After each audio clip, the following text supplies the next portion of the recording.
তোমাদের বিভিন্ন কম্পিটিশন পরীক্ষায় দেখবে সংখ্যার উপরে একটা প্রশ্ন থাকে। সংখ্যা নিয়ে আজকে আমরা কিছু আলোচনা করছি। সংখ্যা অর্থাৎ নাম্বার দু ধরনের হয়। এক ধরনের সংখ্যাকে বলে বাস্তব সংখ্যা, যাকে ইংরেজিতে বলে রিয়েল নাম্বার। আরেকটা হলো অবাস্তব বা কাল্পনিক সংখ্যা, অবাস্তব সংখ্যা, যেটাকে বলে কমপ্লেক্স নাম্বার।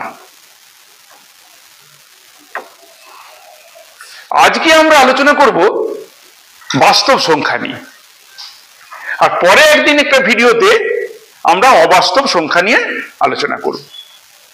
তো এই বাস্তব সংখ্যা কত রকমের হতে পারে, কিভাবে সেই বাস্তব সংখ্যাগুলোকে আমরা ডেভেলপ করেছি, সেই নিয়ে আজকে কিছু আলোচনা করব, যেটা থেকে বুঝতে পারা যাবে কোন সংখ্যা দিয়ে যদি বলে যে এটা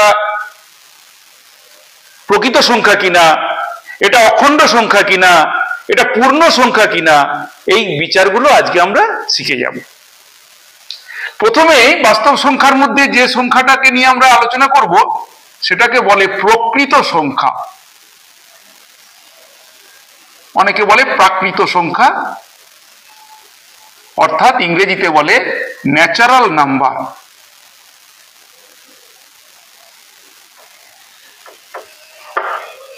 আরেকটা বাংলায় নাম আছে স্বাভাবিক সংখ্যা, অর্থাৎ স্বভাব থেকে যেটা আসে, প্রকৃতি থেকে যেটা আসে।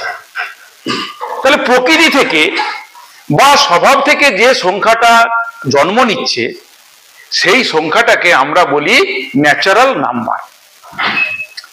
এই ন্যাচারাল নাম্বার, এই সংখ্যাটা কি কাজে লাগে না, এটা গণনার কাজে লাগে, কাউন্ট করতে লাগে, গণনার কার্য।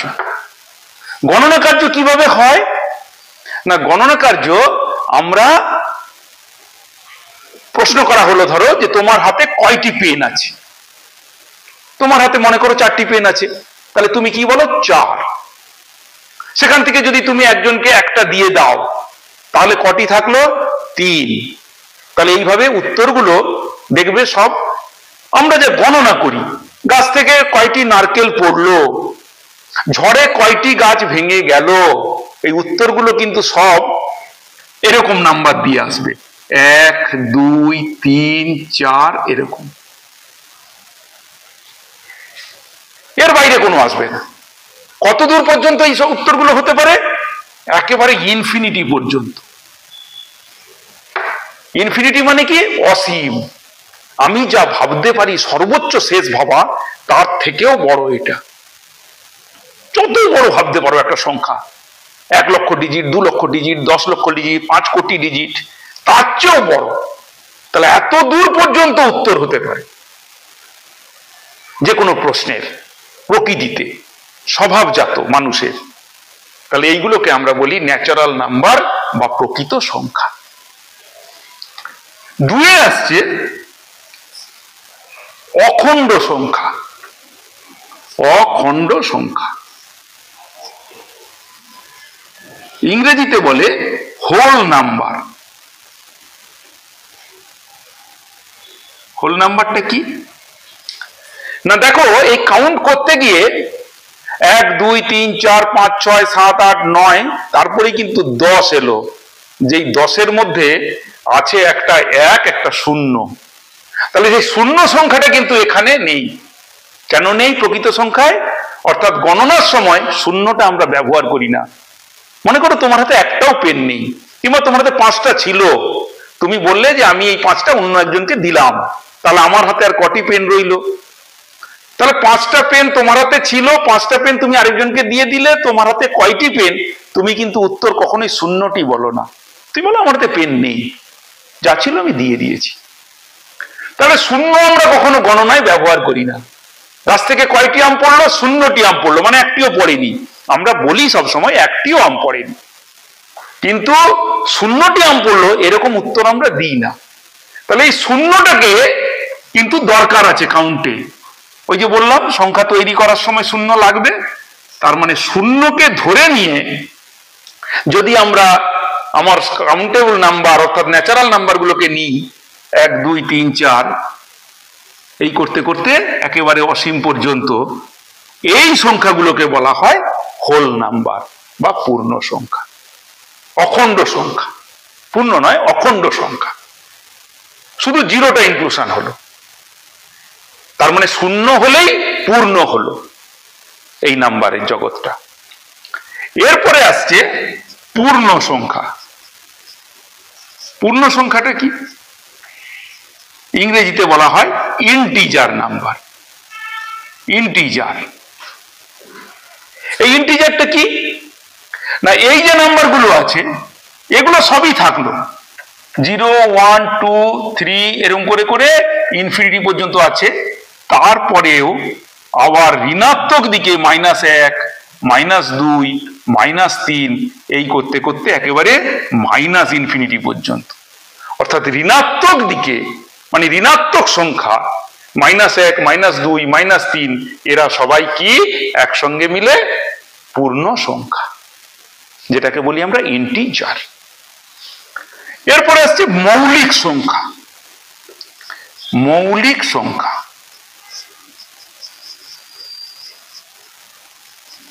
মৌলিক সংখ্যা কোনগুলো? যেমন 2 3 5 7 11 13 17 19 23 এরকম চলবে। এই নাম্বারগুলোকে বলি আমরা মৌলিক সংখ্যা। কেন বলি না, মৌলিক সংখ্যার সংজ্ঞা হলো যে এই সংখ্যাগুলোকে এক আর ওই সংখ্যাটা নিজে, এই দুটি সংখ্যা দিয়ে ভাগ করা যায়, আর কোনো সংখ্যা দিয়ে ভাগ করা যায় না। দেখো 2 কে 1 দিয়ে ভাগ যায় আর 2 দিয়েও যায়, 3 কে 1 দিয়ে যায় আর 3 দিয়ে যায়, 19 কে 1 দিয়ে যায় আর 19 দিয়ে যায়। এই ধরনের সংখ্যা সেইটিকে বলে মৌলিক সংখ্যা। এগুলো কিন্তু দেখো দূরত্ব কিন্তু সমান নয়, 2 এর পরেরটাই 3, একটা বাদ দিয়ে 5, একটা বাদ দিয়ে 7, আবার 3 খানা বাদ দিয়ে 11, তারপর আবার একটা বাদ দিয়েই 13। তাহলে ওরকম কোনো নিয়ম নেই যে কটা পরে পরে এরকম মৌলিক সংখ্যা আসবে। শুধু জানবে সেই সংখ্যাটাই মৌলিক যেটার এক এবং সেই সংখ্যা ছাড়া আর কোনো উৎপাদক নেই। 5 যৌগিক সংখ্যা।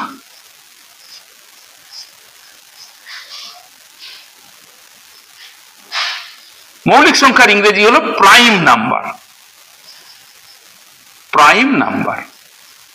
আর যৌগিক সংখ্যার ইংরেজি হলো কম্পোজাইট নাম্বার। Composite number.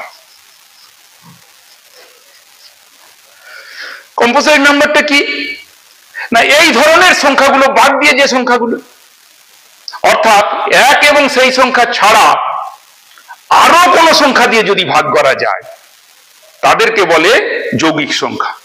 যেমন 4 6 8 12 14 এইগুলো। একে দেখো 4 কে 1 দিয়ে ভাগ যায়, 4 দিয়ে যায়, আবার 2 দিয়েও যায়। 6 1 দিয়ে যায়, 2 দিয়ে যায়, 3 দিয়ে যায়, 6 দিয়ে যায়।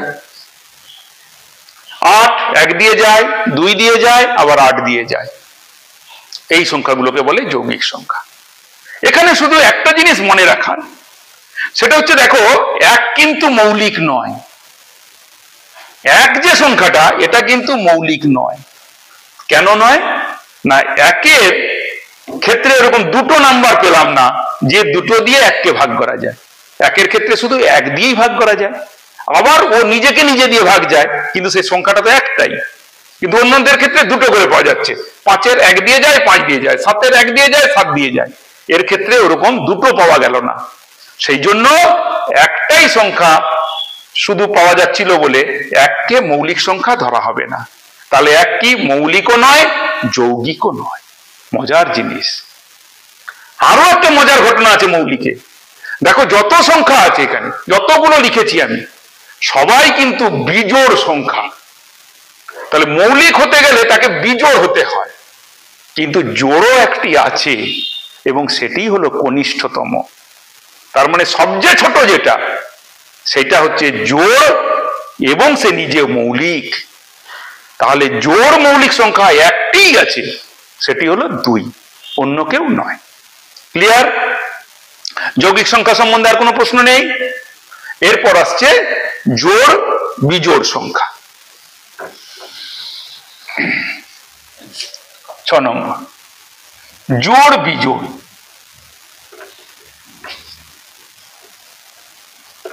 জোড়ের ইংরেজি হলো ইভেন নাম্বার আর বিজোড় হলো অড নাম্বার। কিরকম? জোড় যেমন 2, 4, 6, 8, 10 এগুলো সব জোড় সংখ্যা, যাকে আমরা 2 দিয়ে ভাগ করতে পারি। আর বিজোড় সংখ্যাগুলো কিরকম? যেমন 1, 3, 5, 7, 9, 11 এগুলো হলো বিজোড় সংখ্যা। তাহলে এটা হলো গিয়ে জোড় সংখ্যার উদাহরণ, যেগুলোকে আমরা 2 দিয়ে ভাগ করতে পারি। আর বিজোড় সংখ্যা হলো যেগুলোকে আমরা 2 দিয়ে ভাগ করতে পারি না, বিজোড়। অড নাম্বার দেখো এগুলো কিন্তু সম দূরত্বে আছে। দেখো 2 ঘর, 2, 4, 1 ঘর পরেই 6, 1 ঘর পরেই 8, এগুলোও তাই। এদের কমন ডিফারেন্স দেখো সব 2 করে করে। 9 থেকে 7 বিয়োগ করলে 2, 11 থেকে 9 বিয়োগ করলে 2। এইভাবে আমরা বিজোড় সংখ্যাগুলো পাবো। এরপরে আসছে জোড় বিজোড়ের পরে মূলদ সংখ্যা।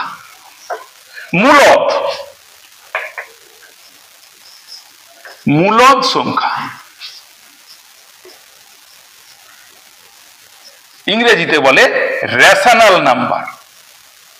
Rational number. রেশনাল নাম্বার কি? রেশনাল নাম্বার হলো সেই সমস্ত সংখ্যা যে সংখ্যাগুলোকে p/q আকারে লেখা যাবে, যার কিউটা 0 নহে। তাহলে কিউ 0 হওয়া যাবে না, কিন্তু এরকম একটা অনুপাত আকারে সংখ্যাটাকে লেখা যাবে। যেমন ধরো 1 এর 7, 2 এর 5, 6 এর 11, আবার 11 এর 6, সমস্ত যেটাকে আমরা বলেছি এতদিন ধরে স্বাভাবিক সংখ্যা 6, সেও কিন্তু মূলদ সংখ্যা। কেন না 6কে আমরা 6/1 দিয়ে লিখতে পারি, কিন্তু নিচে 0 হওয়া যাবে না। কিন্তু 0টা কিন্তু নিজে আবার মূলদ সংখ্যা। কেন না 0কে আমরা 0/1 লিখতে পারি। 0কে 1 দিয়ে ভাগ করা যায়, কিন্তু 1কে 0 দিয়ে ভাগ করা যায় না, 5কে 0 দিয়ে ভাগ করা যায় না। 0কে 1 দিয়ে ভাগ করব। যেমন ধরো 1 0 দিয়ে ভাগ করছি, তাহলে 1 0 0 মিলে গেল। তাহলে 0/1 সমান কত হলো? 0।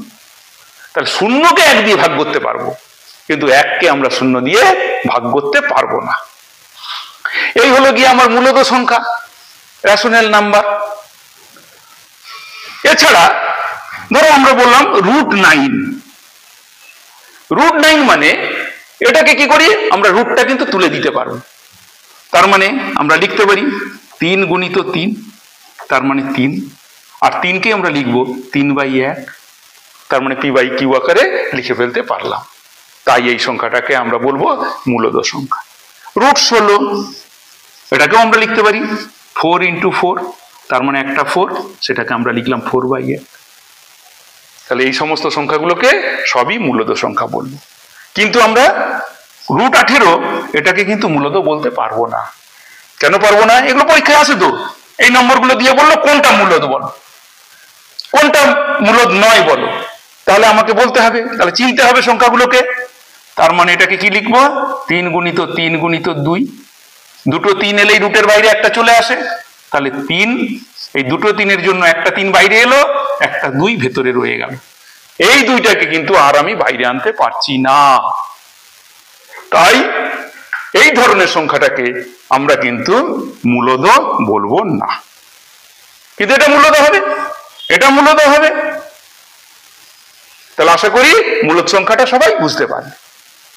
এরপর আসছে অমূলদ সংখ্যা। অমূলদ সংখ্যাটা কি? অমূলদ সংখ্যা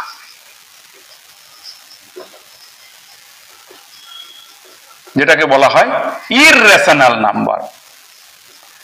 ইররেশনাল নাম্বার। এই মূলদ সংখ্যাগুলো বাদ দিয়ে যারা, তারা সবাই, যাদেরকে এরকম পি বাই কিউ আকারে লিখতে পারবো না, সেগুলো কারা? ওই যে বললাম, যেমন √18, √50, √21, এইগুলো।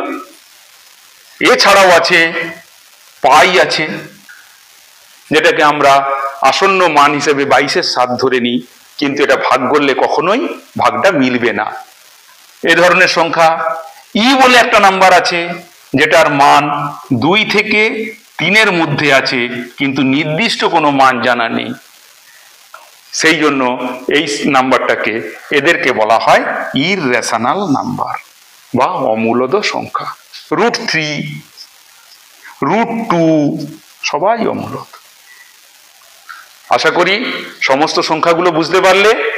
প্রথমে শেখালাম ন্যাচারাল নাম্বার, তারপর শেখালাম হোল নাম্বার, তারপরে শেখালাম ইন্টিজার নাম্বার, তারপরে শেখালাম প্রাইম নাম্বার, তারপরে শেখালাম ইভেন অড নাম্বার, তারপরে শেখালাম রেশনাল নাম্বার, লাস্টে শেখালাম ইররেশনাল নাম্বার। এই সমস্ত নাম্বারগুলিকে নিয়ে হয় একটা বাস্তব সংখ্যা। অর্থাৎ বাস্তব সংখ্যাগুলো এই এত রকম ভাবে ভাগ করা যায়।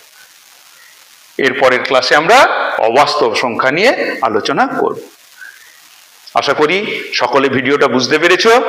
তোমরা লাইক, কমেন্ট, শেয়ার করে দিও।